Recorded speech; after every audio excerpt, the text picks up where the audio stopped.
एक कार्यक्रम कर प्रायोजक हवे कृषि एवं कृषक कल्याण मंत्रालय, भारत सरकार।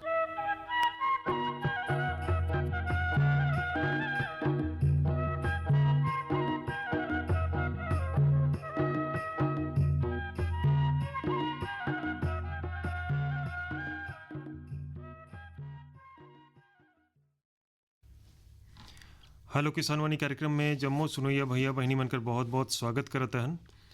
और अगनो भैया एक सजीव कार्यक्रम है, सीधे लाइव हमन बैठे हन और हमारे साथ में जो विशेषज्ञ हैं वो भी बैठे हैं। इनका नाम है डॉक्टर जहार सिंह, सहायक प्राध्यापक हैं पादप रोग विज्ञान विभाग कर और राजमोहनी देवी कृषि महाविद्यालय और अनुसंधान केंद्र अजीरमा अंबिकापुर में पदस्थ हैं। ताज इनकर से गोड़ बात हुई सब्जी वर्गी फसल में लगे वाला रोग कर पहचान और नियंत्रण। तो हम उनकर जो किसान है हम उनकर फोन भी आना शुरू हो जाही। तो जब तक फोन आई तब तक हम इनकर से गोड़ शुरू कर देती कि डॉक्टर साहब ये बताइए कि पहले तो आपको स्वागत है, धन्यवाद। और हम लाइव देखा बैठे ही, सजीव बैठे ही और श्रोता मन के साथ ही। और रउरे से हम पूछना चाहतन सबसे पहला सवाल कि भाई अभी कर समय में जो मौसम परिवर्तन अब हो ही बहुत तेज़ी से, ये समय में सब्जी में प्रमुख रूप से कौन कौन सा रोग लगेल और नियंत्रण कर का उपाय है, पहचान का है? तो सबसे पहले बीमारी पहचानने का यही एक तरीका होता है कि पौधों का बढ़वार औसत रूप से कमी आ जाता है। उसमें उसके लंबाई में, ऊंचाई में, उसके पत्तियों के एक फोन आई से मुझे लगा थे। हाँ, एक किसान भाई का फोन ऐसे ले लेती। Hello hello Kisanwadi. हाँ हेलो किसानवाड़ी, बतावा। हाँ हेलो, हाँ रौरे का नाम बतावा। हाँ भैया, मैं ग्राम तारकेश्वरपुर ले मधुसूदन प्रजापति बोलत हूँ। हाँ मधुसूदन जी, राउर को स्वागत है। हाँ, और फोन करे कर भी हाँ, जैसे कि विषय भी आज बहुत अच्छा रखे हैं आप मन। इसी का है भी हमन किसान मन जैसे सब्जी वर्गीय के बारे में जो विषय है बहुत अच्छा विषय, जिससे अभी का है मन ठंडी सीजन में जैसे भिंडी लगा थी, लौकी, करेला, कुहड़ा, ये सब। तो थोड़ा यही सब सब्जी उनके बारे में थोड़ा हमन जानकारी बता दिन कि अभी लगाए बर समय आएगी, कुछ दिन और थोड़ा गर्मी हो रही तब लगाबो, और लगाए के बाद हमन का सावधानी बरतना चाहिए, तुम्हें कीट व्याधि लगते रोग ओकर बारे में भी थोड़ा जानकारी सुबह ले बताती डॉक्टर साहब। बहुत अच्छा सवाल है और ओकरे पर देखा डॉक्टर साहब बैठी ना है और बताते हैं। किसी भी सब्जी को बोने से पहले क्या करें, जो बीज है उसको उपचारित कर लें। तो फफूंदनाशी आता है और कीटों को मारने वाला दवाई हो गया राइजोबियम, उसका एक सीक्वेंस होता है। तो 2 से 3 ग्राम मात्रा लिया जाता है फंजीसाइड का, जिसको 1 किलोग्राम बीज की दर से उपचारित कर लेते हैं। जिससे जैसे वैक्सीन लगाते हैं हमारे शरीर में, वैसी फसल के लिए वैक्सीन का काम करता है। हाँ, तो बहुत अच्छे से ध्यान रखें और बोने के लिए एक वैज्ञानिक विधि का पालन करें, जैसे कतार में बुआई करें, है ना। और नर्सरी बोने से पहले ध्यान रखें कि नर्सरी में जो बो रहे हैं बहुत ज़्यादा घना ना हो और उसमें जैविक रसायन का उपयोग करें यदि कोई कीट व्याधि आ जाता है तो। जैसे नीम की खली हो गया, नीम पत्ती हो गया, करंज की पत्ती हो गई और तुलसी पत्ती हो गया। ये सभी का क्या करें, 1 किलोग्राम पत्ती लेते हैं तो 1 लीटर पानी में अच्छे से उसको उबाल लें, उसके बाद छान के उसको दवाई के रूप में डाल सकते हैं। हाँ मधुसूदन जी, देखा बढ़िया और कुछ सवाल रही और बहुत बड़ी धन्यवाद आपको, मतलब हाँ राउर कर भी धन्यवाद सवाल करें।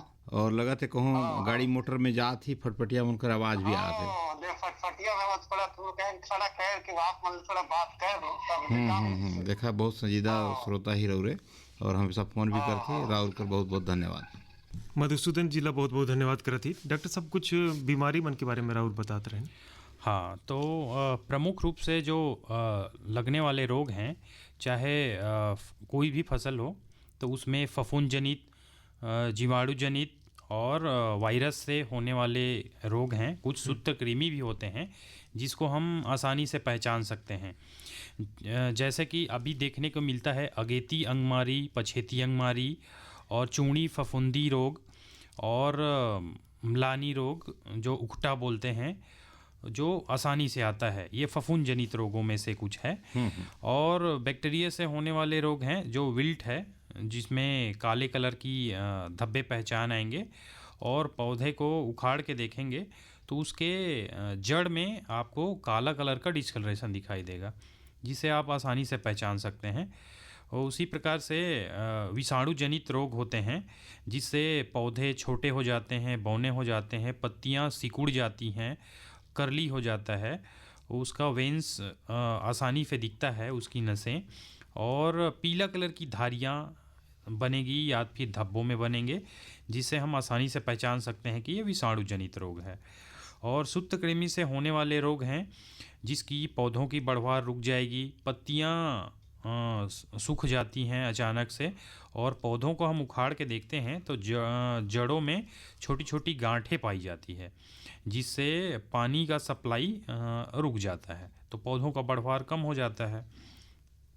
उसी प्रकार से फफूंद जनित कुछ रोगों की पहचान है, जैसे कि अगेती अंगमारी। तो वो इस शुरुआत में भूरा धब्बा के रूप में छोटा सा आएगा, जो जैसे जैसे बढ़ता जाएगा तो उसकी पहचानने का तरीका है, उसमें कॉन्सेंट्रिक रिंग बनता है, जैसे जलेबी होता है या टारगेट बोर्ड समझ सकते हैं उस तरीके से। तो और हल्के भूरे से गहरे भूरे रंग का होता है। और पछेती अंगमारी पत्तियों के किनारे से स्टार्ट होता है, तो वो हल्का भूरा रंग से गहरा भूरा रंग का हो जाता है, और पत्ती आपस में सभी धब्बे मिल के जलने टाइप का हो जाता है, तो उसको पछेती अंगमारी बोलते हैं। एक प्रमुख फफूंद जनित रोग है जो चूड़ी फफूंदी रोग बोलते हैं। पत्तियों की ऊपरी सतह पर सफ़ेद कलर का एक फ़ोन और ऐसे बात कर लेती। हेलो किसानवाड़ी। हेलो किसानवाड़ी, किसान भाई राउर के बहुत बहुत स्वागत करत ही। हाँ सर, राम राम। राम राम भैया, अपना नाम बताई, परिचय बताई। मैं प्रेम सर रजवाड़े बोला था, सारस्तार सोनगारा जिला सूरजपुर छत्तीसगढ़ से। अच्छा प्रेम साहब जी, बताइए अपन सवाल बताइए। मैं तो ये पूछना चाहता हूँ सर, हमारे गन्ना लगाना चाहती तो कौन सा माह में लगा सकत ही, और जिससे कि गन्ना में घास वगैरह बन ज़्यादा जाम जाते तो एक लिए कौन सा दवाई करी, और कौन कौन सा खाद उर्वरक इस्तेमाल करी, और कौन तरह से तैयारी ला करी, एक बारे में थोड़ा सा विस्तृत जानकारी चाहत रही। बहुत बढ़िया प्रेम साहब जी, बहुत बढ़िया सवाल है, और डॉक्टर साहब सुनी ने सवाल जवाब देते ही जी।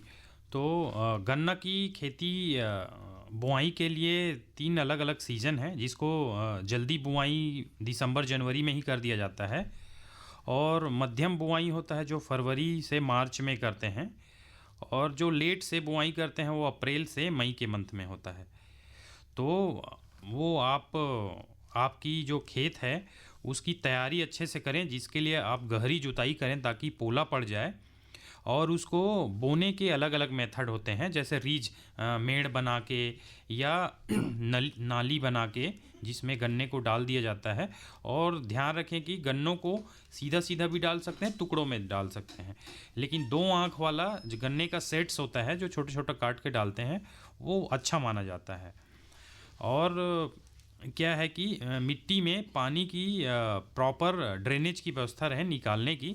बहुत ज़्यादा पानी भर के भी रखेंगे तो सेट सड़ जाते हैं। और क्या करें कि जैसे ही आपका अंकुरण अच्छे से दिखे तो शुरुआती अवस्था में इसको पानी की आवश्यकता होती है। 2 से 3 सेंटीमीटर आप भर के रखें, तो 8 से 10 दिन के अंतराल में डालते रहें ताकि उसका अच्छे से बढ़वार होता रहे, क्योंकि ये 12 से 18 महीने की फसल होती है, तो इसका विशेष ध्यान रखना है।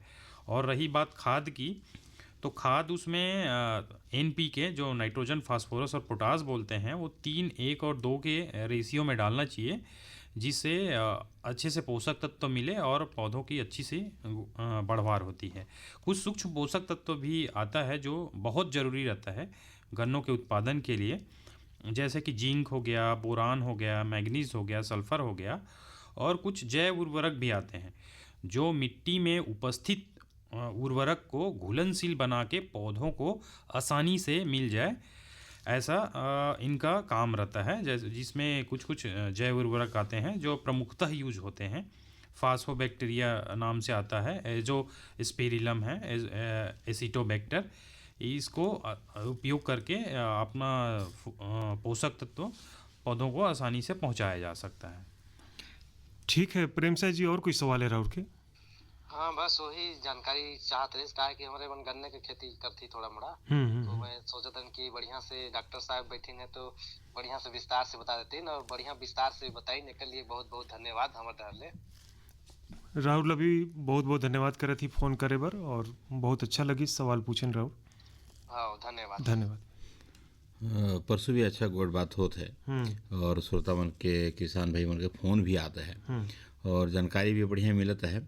और डॉक्टर साहब जब एक बात पूछना रहे इस किसान भाई, अभी देखा एक जन पूछिन भी कि अभी जो साग सब्जी लगे जैसे करेला हो गई, चाहे लौकी हो गई, कुमड़ा हो गई, खीरा हो गई, इनमें ज़्यादातर कौन सा अभी जो कीट है वहर लगे, ओकर पहचान का है और ओकर नियंत्रण का उपाय है?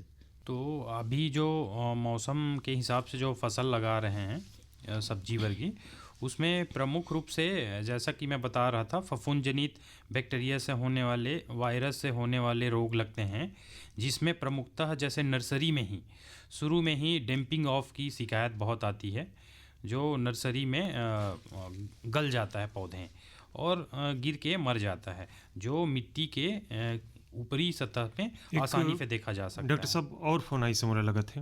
हेलो किसान वाणी। हेलो सर, नमस्ते। किसान भाई राउर के बहुत बहुत स्वागत करे थी। बताइए अपन परिचय बताइए। मुख्य सवाल, मोर नाम राम साय है, गांव तिरपुरी। राम साय जी, बहुत अच्छा लगी सर राउर के फोन आई से। बताइए सवाल बताइए। सवाल मोर ये है कि भाई बौना किस्म के केला लगा रहे हैं तो कर पता ही है राजे सुखाएगी से, और क्या करना चाहिए उसमें। और पत्ता गोभी जैसे लगाया था अभी, तो उसमें मतलब फूला नहीं, मतलब बड़ा बड़ा नहीं हुआ सर, छोटा छोटा हो गया। तो उसके लिए मेरे को क्या करना चाहिए, क्योंकि मैं चाह रहा था कि बेच के अच्छा लाभ हो, तो मेरा पत्ता गोभी उतना अच्छा नहीं बैठा। बहुत बढ़िया सवाल पूछन किसान भाई। एक पत्ता गोभी कर सवाल है डॉक्टर साहब, और एक केला कर सवाल है। इनकर बड़वार बढ़िया नहीं हुई से, और यही बीच मुझे लगा था कि एक फ़ोन और आ गई से, ओला भी जोड़ लेती। हेलो किसानवाणी। हेलो किसानवाणी। हाँ, राहुल के बहुत बहुत स्वागत कर थी। नाम बताइए अपन। मैं तारामणि कुशवाहा बोलत हूँ, सलका ले। सलका से ताराबली। तारामणि कुशवाहा। तारामणि कुशवाहा, बहुत अच्छा लगी राहुल के फोन आई से, बहुत स्वागत कर थी। बताइए सवाल। मोरे ये सवाल रही कि हमरे जैसे गेहूं लगाए ही, अच्छा, बुने ही मतलब, तो एक मन है लगभग, तो उमें मतलब हरा तो बढ़िया, तो बाढ़ी से बाढ़ के 2 पानी डाले ही, ओकर बाद तीसरा पानी में तनिक यूरिया डाल दे हैं, तो कैसे सब पियर हो जाता है। तो ओकर कोई उपचार है? बहुत बढ़िया सवाल, और डॉक्टर साहब बिल्कुल सुन ले ही राउर के सवाल ला। हाँ, तनिक बताते तो बढ़िया रही। तो यूरिया ज़्यादा मात्रा में डालने से हाँ, पौधों में कीट व्याधि और जो बीमारी पैदा करने वाले रोगाणु होते हैं वो आक्रमण कर देते हैं, तो जिससे फसल कमज़ोर हो जाता है। तो आपको घबराने की ज़रूरत नहीं है, आप उसमें पोटास डाल दीजिए। अच्छा, पोटास डालने से मतलब ठीक हो जाएगा? हाँ, पोटास डालने से उसमें रोग प्रतिरोधकता क्षमता बढ़ जाएगी, और पानी एक विशेष अंतराल में डालते रहें, वो फिर से हरा हो जाएगा। अच्छा, मतलब पोटास डाल देंगे, इसके बाद में जिसे सुखाएगा तो उसमें नहीं डाल देंगे? जी, 4 किलो प्रति एकड़ के हिसाब से डाल देंगे तो हो जाएगा, जिससे रोग प्रतिरोधक क्षमता बढ़ जाती है। मतलब 4 किलो प्रति कैसे? एकड़। अच्छा, प्रति एकड़ के आधार पर। और यदि बहुत ज़्यादा कमज़ोर है फसल तो 10 किलो भी डाल सकते हैं। 4 से 10 किलो उसकी मात्रा है। तारामणि जी, और कोई सवाल है क्या?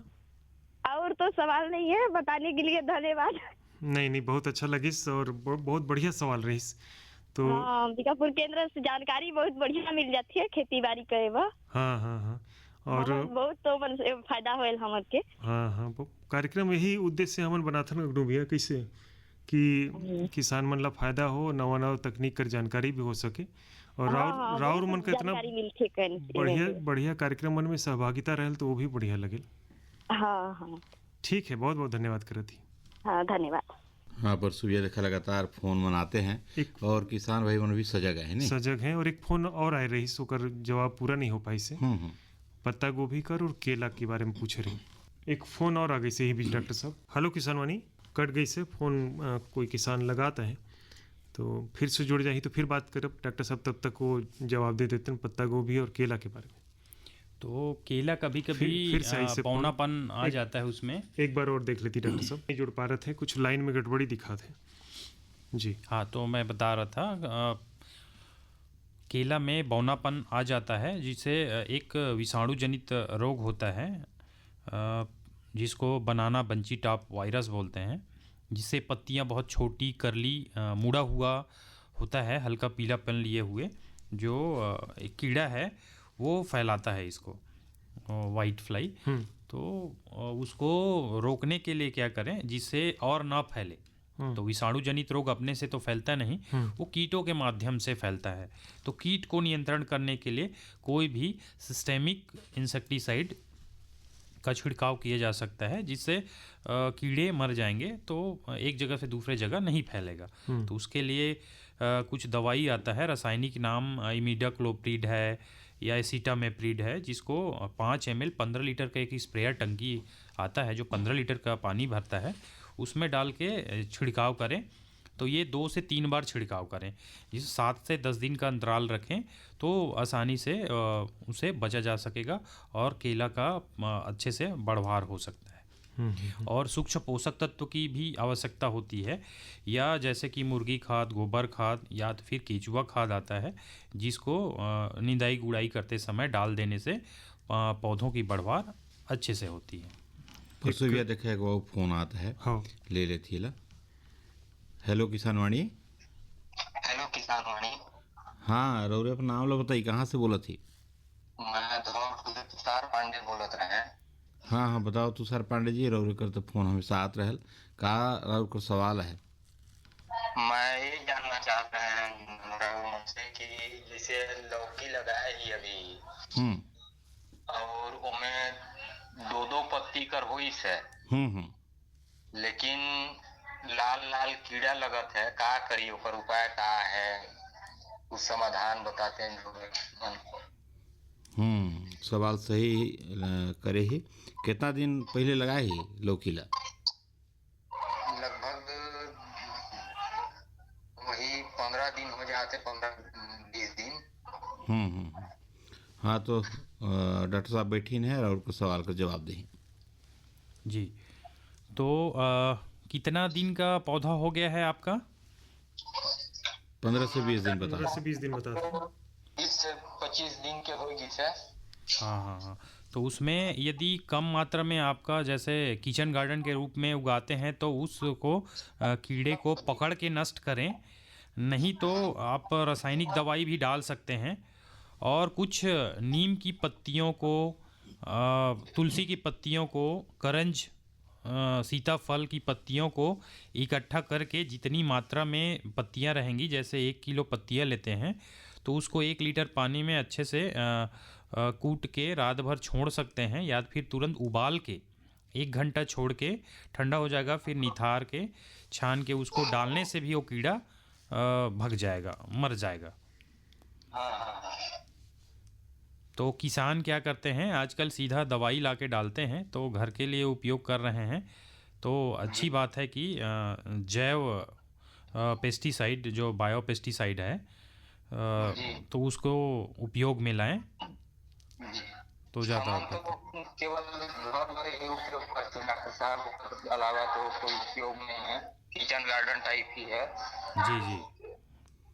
ठीक है, तो डॉक्टर साहब जो बताई नहीं जानकारी वही हिसाब से करी तो निश्चित रूप से लाल जो कीड़ा है, ब्रिंग है, ओकर से राहत मिल जाएगी। राहुल फोन करें, राहुल कर बहुत बहुत धन्यवाद। अगनो भी एक संदेश होला सुन लेती है और बाद में बातचीत करें। से निकल कर फसल आए, सुरक्षित हो जाए, फसल बीमा से हर किसान अब आत्मनिर्भर हो जाए। संकट के समय प्रधानमंत्री फसल बीमा योजना किसानों के लिए वरदान है। अब सूखा पड़े या बाढ़ आ जाए कोई डर नहीं, अब ओले पड़े या कीट पतंगे फसल खा जाएं कोई फिक्र नहीं, क्योंकि हमने लिया है प्रधानमंत्री फसल बीमा। बुआई से फसल कटाई तक हर जोखिम का दावा, न्यूनतम प्रीमियम पर अधिकतम भुगतान का वादा। योजना से हर साल जुड़ रहे हैं 5 करोड़ से ज्यादा किसान। अब आपकी है बारी। नजदीकी कृषि कार्यालय, सहकारी समिति, बैंक शाखा, अधिकृत बीमा कंपनी या जन सेवा केंद्र में स्वेच्छा से करा सकते हैं पंजीकरण। फसल बीमा पोर्टल या फसल बीमा ऐप द्वारा भी कराया जा सकता है पंजीकरण। प्रधानमंत्री फसल बीमा योजना, आपकी फसलों का संपूर्ण सुरक्षा कवच। कृषि एवं किसान कल्याण मंत्रालय, भारत सरकार। प्रधानमंत्री किसान मान धन योजना। मिलेगा पेंशन का सहारा, कृषक ना होगा बेसहारा। जुड़ेगा खुशियों से नाता, कटेगा सुख से बुढ़ापा। सुरक्षित होगा अन्नदाता, सुरक्षित होगा अन्नदाता। प्रधानमंत्री किसान मान धन योजना से लघु सीमांत किसानों का भविष्य होगा सुरक्षित। और 60 वर्ष की आयु से 3,000 रूपए मासिक पेंशन होगी सुनिश्चित। 55 रूपए से 200 रूपए की मासिक किश्त देकर प्रवेश कर सकते हैं। 18 से 40 वर्ष तक के किसान इस अंशदायक योजना में सरकार देगी बराबर का योगदान। सभी किसान भाई बहन इस योजना के लाभ के लिए जन सेवा केंद्र में जाएं और अपना निशुल्क नामांकन कराएं। प्रधानमंत्री किसान मान धन योजना, अन्नदाता के परिश्रम को संबल, पेंशन से सुरक्षित उनका कर। कृषि एवं किसान कल्याण मंत्रालय, भारत सरकार द्वारा जनहित में जारी। संदेश में सुनत रहन और किसान भैया बहनी मनकर फोन भी आत रहीस। और कुछ पूछना चाहते रहे नगरों भैया? परसों भैया देखा समस्या तो बहुत है खेती पाती में नहीं। जैसे मौसम बदले तो कई गो समस्या सामने आयल और हम देखते कि कई बार कोई भी साग सब्जी लगी से कोई भी हरा जो पौधा रहल वो हर एक तो हम देखते कि धीरे धीरे कुमलायल उकठा लोग रख गया। जैसे पहले बीजू पौधा लगाते रहे बैगन कर भंटा के तो सीधे पौधा सूख जाए। अब खड़ा हरा पौधा रहल साग सब्जी के हर धीरे धीरे सूखना चालू हो जाए, अचानक पूरा सूख जाए। तो एक ला हम जानते हैं किसान भाई मन करे जटिल समस्या है। तो डॉक्टर साहब राहुल बताते हैं कि कैसे एक से निजात पाए और क्या बीमारी है यार। तो ये बहुत सारे किसानों का भी भ्रमण करते हुए हम जाते हैं विजिट में तो देखने को मिलता है। तो पौधे जो अचानक से हरा हरा होते ही मुरझा जाता है तो उस पौधों को हम उखाड़ के देखेंगे तो समझ में आएगा कि उसके जड़ों में गांठें बनी होती है छोटे छोटे। तो जिससे पानी की सप्लाई अच्छे से नहीं होती है, पौधे भोजन नहीं बना पाते हैं। तो ये सूत्रकृमि से होने वाले रोग हैं जिसको नेमाटोड्स बोलते हैं। तो जड़ों में गांठ बन जाती है, इस वजह से पौधों का पोषक तत्व लेना अचानक से बंद हो जाता है। तो सुबह हरा देखेंगे, शाम को मुरझा जाता है। तो इसको क्या करें, किसी भी रोग का, जैसे अभी हम सूत्रकृमि की बात कर रहे हैं, तो समन्वित रोग प्रबंधन करना चाहिए जिसमें कुछ कल्चरल मेथड्स होते हैं, कृषक विधि बोलते हैं। तो फसल चक्र अपनाना चाहिए, उन्नत किस्म की बुआई करना चाहिए, ये रोग प्रतिरोधी किस्म का चुनाव करें जिससे बीमारी नहीं आए। और बोने से पहले बीज को उपचारित कर लें। और सबसे अच्छा ये है कि जो सूत्रकृमि से होने वाले रोग हैं उसमें मिश्रित खेती करें। जैसे मुख्य फसल आप बो रहे हैं, जैसे कि बता रहे हैं भट्टा का हो, चाहे टमाटर का हो, चाहे मिर्ची की हो, उसमें 5 से 10 लाइन मुख्य फसल का बो दें और 1 लाइन वहाँ पे गेंदा का फूल उसको लगा देने से होता ये है कि उसके जड़ से जो मैरीगोल्ड है, गेंदा का फूल है, उसके जड़ से अल्फा टर्थेनाइल रासायनिक केमिकल कंपाउंड सिक्रीट होता है जिससे सूत्रकृमि उस फसल एरिया से डॉक्टर साहब मुझे लगा था एक फोन और इससे बात कर ली थी। हेलो किसान वाणी। हेलो, प्रणाम सर। हाँ प्रणाम। राहुल मेरा नाम परुषा है जी। और मैं अपने छत पे टेरेस फार्मिंग को प्रैक्टिस करती हूँ और मैं जहाँ रहती हूँ वहाँ पे कॉलोनी में और भी लोग करते हैं। तो आज मैं जानना चाहती थी कि ऐसे कौन से पेस्टिसाइड्स हैं या डालने लायक चीजें हैं जो केमिकल फ्री हो और ग्रोथ भी कर पाए अच्छी, जिसको हम खा सकें सेफली। डॉक्टर साहब ये बहुत बढ़िया सवाल है और शहर कति भी लोग मन सुनत हैं हमारे बातचीत ला और इनका सवाल से तो यही लगत है। तो बहुत बढ़िया सवाल पूछी नहीं, तो राउर जवाब दे देते हैं। जी जी।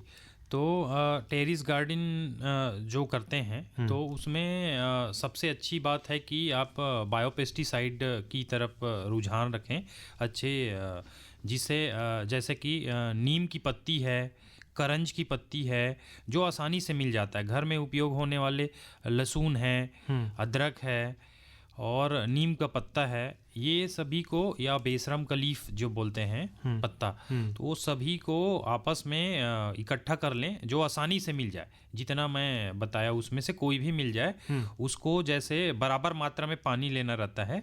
जैसे 1 किलो पत्तियां ले लिए, इकट्ठा कर लिए, तो 1 लीटर पानी डाल के उसको पका लें एक धीमी आंच में शुरुआत में, फिर बॉइलिंग पॉइंट में आ जाए, खौलेगा तो उसके बाद उसको ठंडा करके 1 घंटे बाद उसको छान के फिर वो बहुत अच्छा बायोपेस्टिसाइड बन गया। उसको फिर छिड़काव कर लें, 2 से 3 बार करें 7 से 8 दिन के अंतराल में, तो निश्चित ही कोई भी कीट बीमारी लगेगा वो सुरक्षित हो जाएगा फसल। तो जिससे रासायनिक केमिकल की मात्रा ही नहीं रहेगी, तो फसल आसानी से बच जाएगा, सुरक्षित हो जाएगा और खाने योग्य रहेगा। पर उस और कोई सवाल तो नहीं है? नहीं। फोन करने बहुत बहुत धन्यवाद करत ही। धन्यवाद। परसों भैया देखा किसान भाई मन का फोन आता है, और सबसे अच्छा बात है कि शहर कर जो हमन का श्रोता मन है वो मन भी अपन छत के ऊपर पौधा मन लगाइन है। और आजकल तो एक दौर भी चलता है कि जो ग्राफ्टिंग तकनीक के जो पौधा हैं 5 गो 10 गो लगा देते हैं और महीनों ओकर उपभोग करते हैं, और अच्छा फलदार जो पौधा रहल और सुरक्षित रहल। डॉक्टर साहब से जानना चाहब कि रौरे जो रोग बताएं कि अचानक 24 घंटा में ही हरा पौधा सूख जाए, तो अभी जो ग्राफ्टिंग पौधा आना शुरू हो, इसे किसान भाई में लगाते हैं, और बीज के माध्यम से जो लगाते हैं और ग्राफ्टिंग, दोनों में क्या अंतर है? ग्राफ्टिंग तकनीक के पौधा में ये सब रोग कर ज़्यादा रहल का संभावना?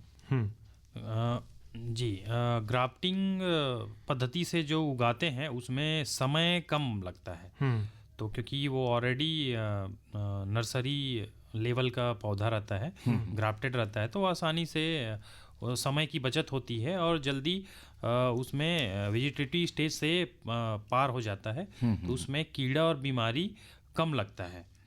और जैसे बीज से हम तैयार करते हैं तो पौधों को बढ़ने में थोड़ा समय लगता है नर्सरी, तो नर्सरी में भी डैम्पिंग ऑफ बीमारी देखा गया है, जो पौधे गल जाते हैं तने से, तो ग्राफ्टेड में ऐसा कम होता है, क्योंकि ग्राफ्टिंग में जो अच्छे किस्म की मदर प्लांट होती है उसको उपयोग में लाया जाता है। जैसे वाइल्ड किस्म वैरायटीज होते हैं जो जंगली किस्म के, तो नीचे का तना जंगली किस्म होता है, फिर ऊपर का जो पार्ट होता है उसको हम आसानी से लोकल या कोई सा भी हाइब्रिड वैरायटी लाके उसको बांध देते हैं, तो उसकी प्रतिरोधकता क्षमता बहुत अधिक होती है।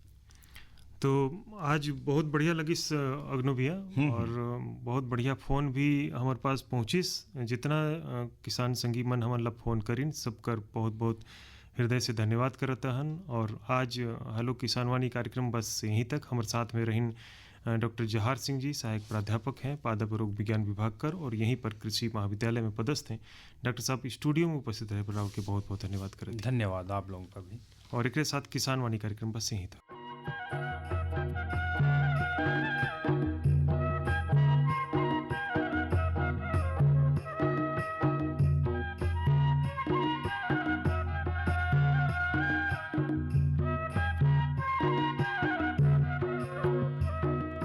कार्यक्रम कर प्रायोजक रही कृषि एवं कृषक कल्याण मंत्रालय भारत सरकार।